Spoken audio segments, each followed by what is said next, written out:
unloading some wheat here in the 10-acre wheat field, right by the 30-acre alfalfa field, into the gravity wagons in the 7060 from a combine.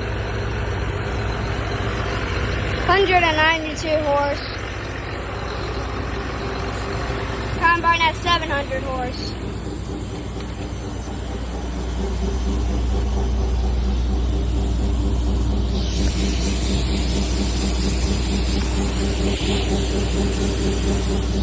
Got that one full. Unloading into this one.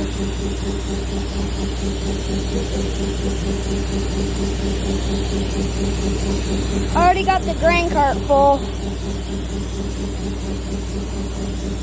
Almost done with this field here.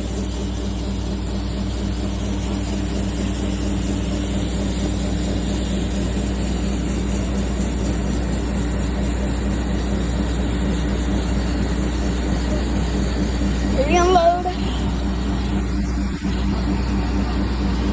It's a John Deere 9670 STR.